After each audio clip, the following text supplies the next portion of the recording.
그게 또 드라마틱합니다. 아들을 데리고 와서 몽둥이로 때려서 죽이라고. 아들들 근데 아들한테 엄마를 왜 때리겠다고요? 그 탑에 어마어마한 비밀이 있거든요. 왜 하필이면 그때 그 발언문을 넣었을까? 굉장히 급박한 뭔가에 발언을 해야만 하는 그 상황이 있었다는 거죠.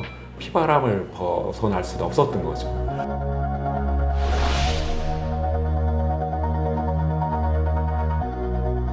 네, 안녕하세요. 박찬입니다. 저는 박물관과 문화유산을 공부하고 연구하고 발로 뛰면서 살펴보고 있습니다. 안녕하세요. 저는 최준현입니다. 옛날에 문화재 수리기술자라고 불리던 국가유산 수리기술자로 활동을 하고 있습니다. 수종사의 아이템을 좀 말씀해 보시겠다고 했어요? 그 수종사가 굉장히 유명한 절이고 사람들 많이 찾아가는데 그 또 다른 비밀이 있거든요. 이 비밀은 모르시는 분들이 좀 있어서 수종사에 비밀이 있나 봐요. 네네, 수종사의 비밀이 있습니다. 어떤 비밀? 대략 연대를 확실하게 알 수는 없는데요.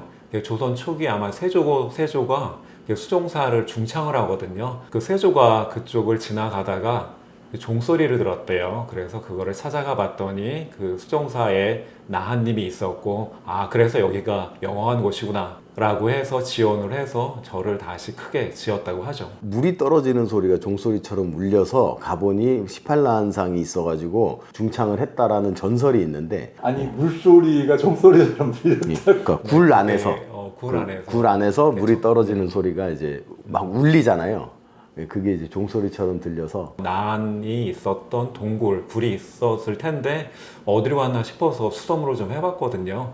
근데 지금 거기에 큰 불상이 밖에 조성이 되어 있거든요. 큰 부처님이 있는데 예전에 동굴이 그 뒤쪽에 있었다고 그 절에서 얘기를 들었습니다. 근데 이름 자체가 이제 물숫자의 종이니까 물로 종소리가 났다라는 그 의미를 담은 거고, 일단 기운 자체가 좀 영험해 보이는데 그 뒤로도 여기가 좀 영험한 곳으로 유명했던가 봐요. 네, 그래서 조선왕조 실록이나 이런 기록들을 보면 이 수종사에 왕실의 여성들이 뭐 직접 가긴 좀 어려웠을 텐데 시주도 많이 하고 그래서 왕실의 여성들의 의지처가 됐던 그런 기록이 나오기도 하고요.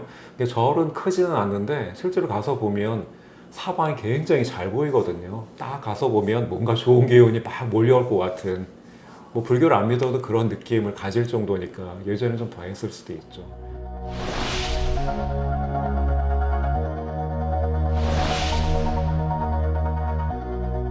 거기에 탑이 있는데요. 탑도 좋은 탑이 있어서 그 탑이 일단은 굉장히 잘 생기고 예쁘고 하는 거 뭐 보면 알고 알 수 있을 텐데요. 그 탑에 어마어마한 비밀이 있거든요. 그 탑 이름이 뭐예요 그러면? 예, 수종사 8각 5층 석탑. 그래서 여기에 예전에 조사를 했는데 그 안에서 조선시대 금동불상이 엄청나게 많이 나온 거예요. 하다 보니까 불상이 나왔다. 네네, 그것도 불상이 탑이 한 군데서 나온 게 아니라 여러 군데서 나왔어요. 그러니까 굉장히 많았던 거죠.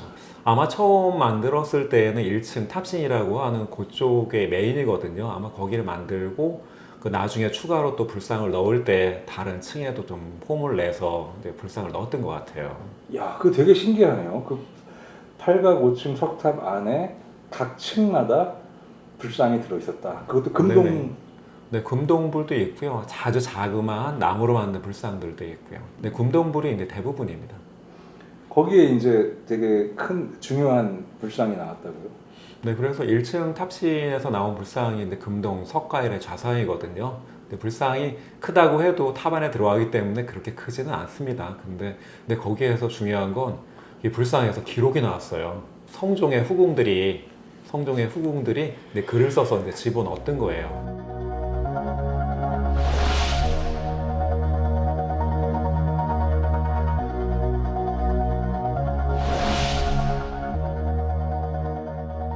후궁이 옛날 왕들은 후궁이 많았나 봐. 성종의 후궁들이 좀 많았는데 여기에는 후궁 3명의 이름이 나와요. 성종의 많은 후궁들 가운데 이제 3명이 그 자기 이름 넣고 그 다음에 자기 아이들 이름 넣고 해서 기록에 집어넣었죠. 뭐 수경 홍씨, 수경 정씨, 수권 김씨 뭐 이렇게. 네네, 여기 3명. 네.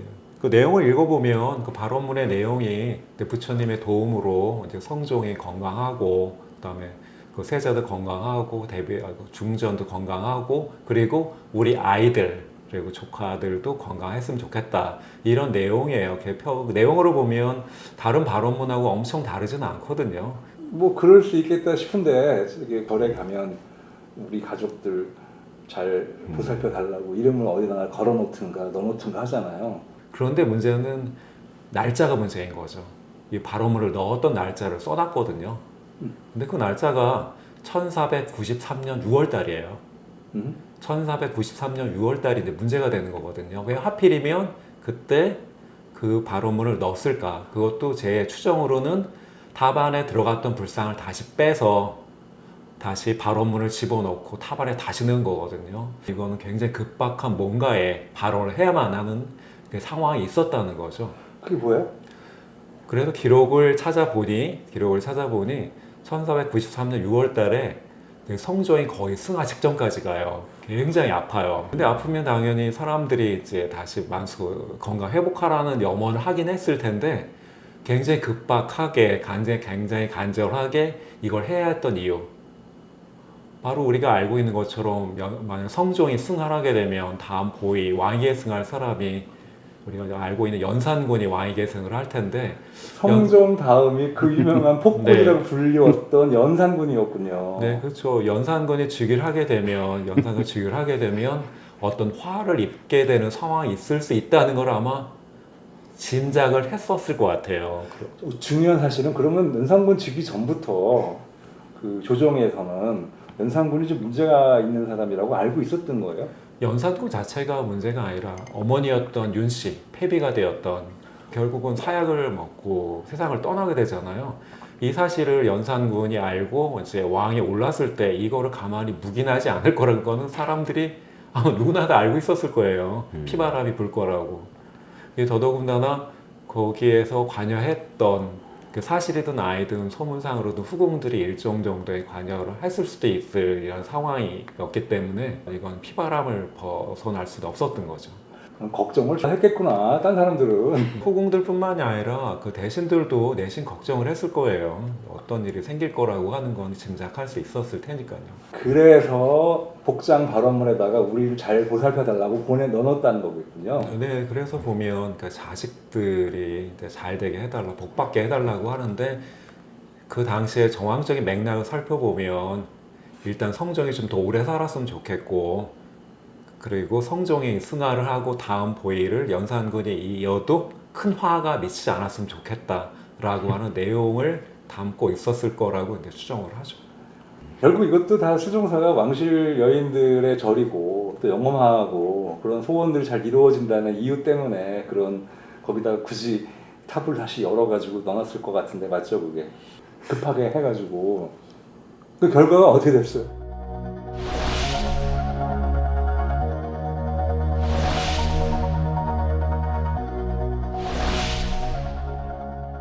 그 다음에 성종이 승하를 해요. 다음에 승하를 하고 연산군이 이제 왕위를 계승을 하죠. 드디어. 그리고 나서 연산군이 사화를 이제 일으키게 되는 거죠.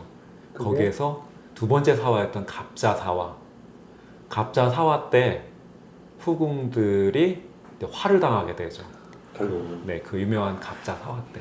후궁 성종의 후궁 분들은 이 갑자 사화 때 어떻게 됐습니까? 그게 또 드라마틱합니다.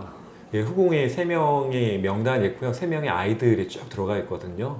그 3명의 면면이 행보가 좀 달라요. 그래서 여기에서 우리가 연산군 갑자사화 하면 후궁 2명을 연산군이 끌어다가 창경궁에 끌어다가 밤에 놓고 아들을 데리고 와서 몽둥이로 때려서 죽이라고 했다는 그 일들이 유명하게 알려져 있잖아요. 근데 연산군의 악행으로 대표적인 사례로. 근데- 아들한테 엄마를 때리겠다고요? 그 유명한 연산군의 악행이잖아요. 근데 끌려왔던 후궁 중에 한 명이 여기 명단에 있어요. 그 아들 2명이 또 명단에 있어요. 이 둘을 데리고 와서 몽둥이로 때리라고 해요.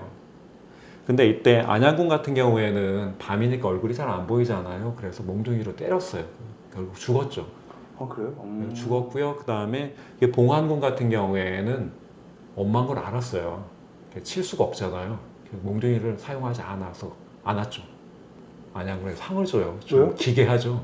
상을 준 이유가 너는 내 명령에 따라서 몽둥이질을 했으니까 내 말을 따른 거니까 상으로 말을 주겠다. 근데 어쨌든 후궁 2명은 그날 죽음을 당했고요. 그런데 그러면 아들 둘도 그냥 뒀는가? 아니거든요. 연산군 유배 보냅니다. 유배 보내고 나서 결국은 사약을 내려서 둘 다 죽여요. 그리고 이 후궁이 죽었잖아요. 근데 죽은 후궁의 시신 처리를 굉장히 기괴한 방식으로 합니다.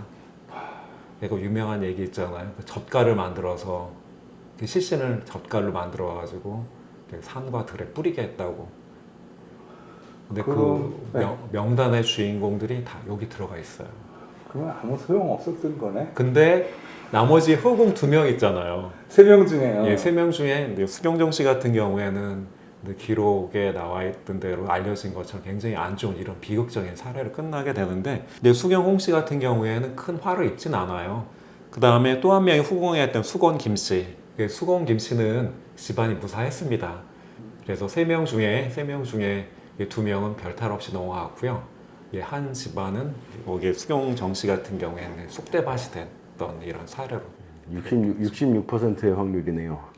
과연 이게 세 개를 빌어야 이게 두 개. 복장 결혼을 넣어서인가 또 넣어서 화를 면한 건가 넣어서 화를 당한 건가 참 이건 판단하기에 따라서 굉장히 또 다른 경우인데 어떤 사람은 비극의 주인공이 됐고요. 어떤 사람들은 그냥 별탈 없이 무사하게 넘어가는 주인공이 됐고요. 수종사가 잘 모르는 분도 많고 아직 유명한 우리가 막 익히 엄청나게 많이 유명하게 산 절은 아직 아니잖아요.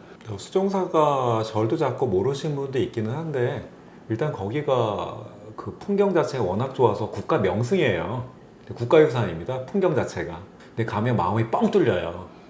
그래서 아마 영험한 기운이 또 있다고 하는 것도 있는데 그 경내 한쪽에 탑이 이렇게 덩그러니 있습니다. 그 탑을 보면서 그런 역사가 있었다는 것도 한번 기억을 해주시고 또 가시면 소원 비시는 것도 좋을 것 같아요. 결국은 소원을 비는 게 부처님의 영험을 또 받는 것도 있지만 아마 지금 가시는 분들도 한번 보시면서 마음의 위안을 찾았으면 좋을 것 같습니다. 알겠습니다. 감사합니다. 네, 수고하셨습니다. 네.